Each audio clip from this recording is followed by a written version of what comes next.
Every relationship hides a story, and every story carries pain. Welcome to Cheating Stories Insights, where truth bleeds through words. I set the chair at the head of the table myself. Steel frame, black leather, smooth, silent wheels. Her eyes met mine as I adjusted the brake.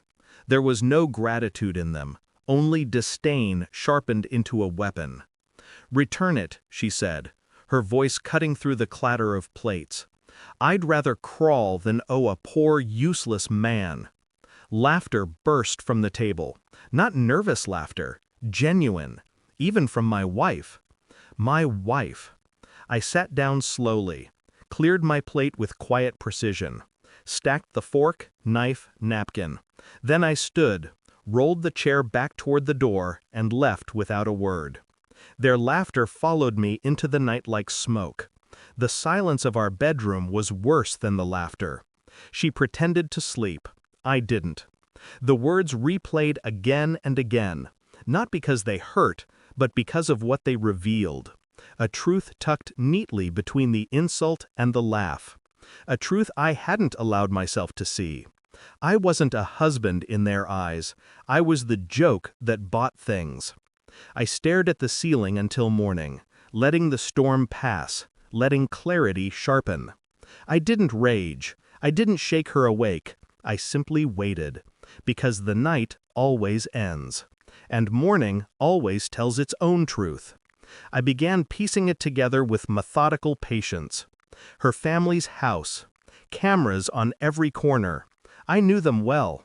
I'd installed half of them myself years ago when they wanted an extra set of eyes.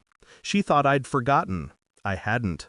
The recordings were backed up, looped into cloud storage. Hours of dinners, conversations, every insult whispered when I left the room, every look shared when I wasn't supposed to notice. I sifted through them, not with anger, with precision. Laughter at my expense wasn't new. It was tradition. My generosity was entertainment. My presence tolerated. And her silence, always silence, was complicity dressed as loyalty. It was there in her smirk when her mother spat venom, in her lowered eyes when the jokes turned cruel. She never defended me. She never even hesitated. She just let me carry it. The folder grew heavier on my desk. Screenshots, clips, transcripts. Their truth, not mine. And as dawn broke, I understood what I had to do. Not destroy them. That would be too easy, too loud. I would let them destroy themselves. I only had to hand them the mirror. That evening, they gathered again. Another meal, another performance. I arrived late, carrying nothing. They looked at me as if I were the intruder. Her mother sneered. "Forgot the chair?" I didn't answer. I placed my phone on the table, pressed play, and leaned back in silence. Their own voices filled the room. Her mother mocking me. My wife laughing. Her brother chiming in. Every insult threaded together into a symphony of cruelty. The room froze. Forks suspended in mid-air. Eyes wide, mouths closed. Her face paled first. Not her mother's, hers, because she understood what it meant. Not just exposure, but evidence. Timed, dated, irrefutable. Her father shifted in his seat, muttering about context. But there was no context left to give. Only their words, played back to them, undeniable.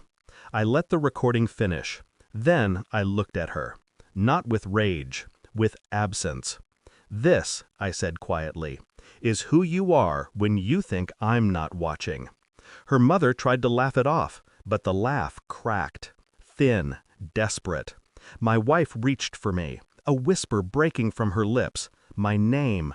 I pulled my hand away. Slowly, calmly. Her panic was immediate, her voice stumbling over apologies, explanations, promises. I stayed silent. Silence was heavier than any response. It pressed against her chest, crushed her rehearsed lines, left her breathless.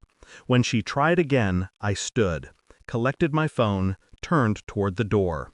Her chair screeched against the floor as she stood too, following, begging now, the same woman who laughed the loudest last night.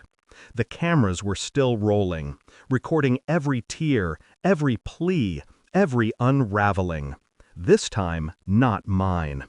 Outside, the night air was clean. I didn't look back. I didn't need to. They would watch those recordings 1,000 times, searching for a way to explain what couldn't be explained.